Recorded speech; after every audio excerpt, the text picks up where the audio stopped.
The number one cause of early onset asthma may have 6 legs. What are the therapeutic implications for mainly inner-city patients if the pesky cockroach is to be dealt with? You're listening to Reach MD Radio on XM 160, the channel for medical professionals. Welcome to the Clinicians Roundtable. I'm your host, Dr. Maurice Pickard. Joining us to discuss new real-world clues to asthma is Dr. Daniel Remick, Chair and Professor of Pathology at Boston University School of Medicine and the Boston Medical Center in Massachusetts. Thank you very much and welcome, Dr. Remick. Thank you for having me. To begin with, could you tell us a little bit about the model for your research? The model for our research came out of a study that was published in the New England Journal of Medicine, where it was shown that the major allergy that causes asthma among inner-city children is allergies to cockroaches. So not to outdoor pollen, not to dog dander, cat dander, it was actually cockroaches. And so because that was the major allergen, we had the idea that cockroach allergens should be in the house dust where the children are living. At that time, I was at the University of Michigan, and so we partnered with the School of Public Health at the University of Michigan and identified children who had asthma based on a questionnaire. And then we worked with teams, people from the School of Public Health who would go and do cleaning in the house, and instead of throwing the dust away, we collected the dust and we measured the cockroach allergen in the dust. So then when we measured this, we found a house that had a really high concentration of cockroach allergen. We went back to that house. We got a big, huge dust bunny by vacuuming extensively, and we just went and let that dust bunny sit in water overnight. We spun the junk out of it, gave that water, or what we're calling a house dust extract, to mice, and the mice get asthma. And that's how we started the model. You sensitized the mice first. You injected them and then later on exposed them. Is that what you did? So this is a good question because it's controversial a little bit how we first started the model, and we've subsequently changed it. So a lot of asthma models, there's an adjuvant, just like if you're giving a vaccine for measles, mumps, rubella, there's an adjuvant that acts as a depot so you get better immunization. So we started the model off by injecting the mice and then exposing the lungs to the house dust. But now, over the last 2 or 3 years, we just use pulmonary exposure to the house dust, so there's no adjuvants at all. So no injections, just putting it directly into the lung. So they're exposed first, one time, and then exposed a second time?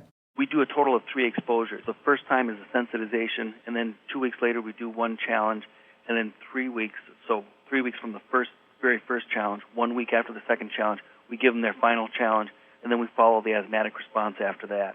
So this is really different than we're used to reading about genetically created proteins that are used in challenges. So this is the real McCoy. This is the real stuff that our children are being exposed to.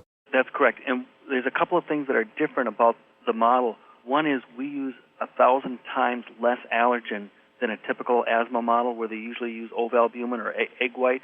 So we're using a lot less allergen, and we also have a lot fewer exposures. And we're still getting a very robust asthmatic response. You said you were in Michigan. Can I assume then that you went to Detroit? That was the city that you investigated, or was it some other large city? No, it was Detroit, yes. And mainly it was inner-city children in Detroit? Correct. Our partners at the School of Public Health had relationships with some community clinics in the Detroit area where patients were underserved, and so that was who we were working with. When the mice were sacrificed, what did their lungs look like? One of the things that we like to do is, if we're going to be sacrificing the mouse, is to get as much information as possible. So before we sacrifice the mouse, we do whole-body plasmathography with a methacholine challenge. So just like if you had an asthmatic, and I know you wouldn't typically challenge an asthmatic, right. But if you're doing pulmonary function tests on an asthmatic, we're essentially doing pulmonary function tests on the mice before we sacrifice them, and we can tell that they're wheezing. So we know which mice have the asthma, and we know what interventions we've done in terms of if they've been effective or not. So we know the mice that are wheezing. Then we sacrifice them, and when you just look at the lungs grossly, there really isn't very much going on. So you can't really tell that the mice have got asthma. But when you go and lavage the lungs out, so you just do a bronchoalveolar lavage, and you measure in the fluid, there's a ton of inflammatory mediators in the fluid. And there's also a large number of inflammatory cells, particularly eosinophils. When you see these eosinophils, does this suggest an implication for treatment? Yes and no. So the eosinophil is the signature cell for asthma. If you've got an eosinophil and you've got pulmonary, you think either parasites or asthma. Of course, if you're in the United States, you typically think of asthma. So it's logical to go and block things that would block the eosinophil. So our very first paper, what we did is we gave antibodies to eotaxin.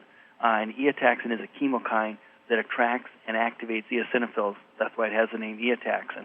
So we gave antibodies to eotaxin, and it worked quite well. And what was interesting is when we gave the antibodies, we tried giving them intravenously, and they didn't work as well. But then we gave them like you would an inhaler. So we gave it down the lung and then gave the asthma challenge, and they worked really well that way. Are there any other implications to treatment? We're starting to identify a number of other mediators that are in that lavage. And so not just the eosinophils, but we're looking more at the chemical components, so the cytokines and the chemokines and the leukotrienes and those sorts of things that would bring the inflammatory cells in. And one of the things that we're starting to see is that there are things that cause the bronchoconstriction, and this is not unique to us. We don't want to sound like we're being too arrogant here, but there are chemicals that cause bronchoconstriction. There's mediators that cause mucus production, and there's mediators that cause inflammatory cell recruitment. And it's not always the same mediators. So as we're going through, we're finding some things like high-dose glucocorticoids, dexamethasone, block everything. But other things like the anti-eotaxin work better on blocking eosinophil recruitment than they do on, say, blocking airways hyperreactivity. You mentioned in some of your research the use of tumor necrosis factor inhibitors. I'm familiar with this as far as their use in inflammatory bowel disease like ulcerative colitis. Could you tell me how this may be used in the treatment of asthma? So one of the things that we have done is when we're challenging the mice and looking at what's in the lavage fluid, we found a high level of tumor necrosis factor in the lavage fluid. And as we went back through what's in the house dust, it turns out that there's a lot of endotoxin, from gram-negative bacteria in the house dust. And endotoxin is everywhere. So if it doesn't matter if you've got a clean house or a dirty house or you have an ultra-clean lab room, endotoxin is everywhere. But endotoxin strongly stimulates the innate immune system, which includes production of tumor necrosis factor. So when we saw that the TNF was significantly elevated, said, okay, that may be a natural target because it's up. So that was one thing. Second is asthma is a chronic disease. I mean, there are acute exacerbations, but it's really a chronic disease. And then if you think of TNF inhibitors, just like you were saying, you're familiar with TNF inhibitors for treating chronic disease such as inflammatory bowel disease or rheumatoid arthritis, it's a miracle drug for those. So we had a target. We had a compound that would work. We've got a disease state that seemed to be natural for it. So we put the TNF inhibitors in our model and it worked extremely well. If you're just tuning in, you're listening to the Clinicians Roundtable on ReachMD Radio on XM 160, the channel for medical professionals. I'm your host, Dr. Maurice Pickard, and joining me to discuss new real-world clues to asthma, that is, cockroach dust, is Dr. Daniel Remick, Chair and Professor of Pathology at Boston University School of Medicine and the Boston Medical Center in Massachusetts. You mentioned this tumor necrosis factor inhibitor and that asthma is a chronic disease. It's been reported, certainly, that tumor necrosis factor inhibitor is associated with infectious complications and the development of malignancy. How do you see the use of these kinds of wonder drugs in a person who has chronic asthma? That's a good question because there is some risk for infectious disease, and there's been a JAMA article that came out that did a meta-analysis and showed that there was an increased risk for infection. And if you are a clinician taking care of patients with chronic conditions, you need to do a tuberculosis workup before you actually start someone on a TNF inhibitor. So although they are miracle drugs, there are some downsides to them. But the risk of infection isn't particularly strong. I mean, it's clearly there, statistically significantly there, but it's not that every person who gets an inhibitor comes down with an infection. But if you are going to put a person on one of these TNF inhibitors for treatment of asthma, you're going to need to monitor them carefully to make sure that they don't come down with an infectious complication.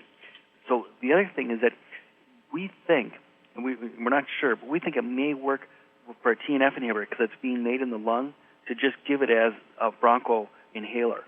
So rather than giving it systemically where you may have more immunosuppression, it may work better to just give it as a broncho inhaler. So that's one alternative. That's one way. The other way is that you could potentially combine the TNF inhibitor with some steroids. And so you could use less steroids and less TNF inhibitor to block the asthma but not basically immunosuppress the patient. Similar to the use of steroids and bronchodilators, that you can reduce the dose. Do you see us trying to desensitize young children to this particular allergen? Yes. As you probably know, allergy shots work sometimes but don't work all the time. And there's a number of reasons why they don't. But if you could, in effect, vaccinate against cockroach allergens, that would be better than treating the symptoms once they come up. You probably don't need an immune response to cockroach allergens. You don't have to worry about blocking that and then causing downstream effects from that. But it would appear to be a fairly good target, especially in the inner cities, if a safe and effective vaccine could be developed. I'm glad you brought up the word vaccine, because I have visions of, in this underserved area already, people going for weekly desensitization shots the way they might do in my practice.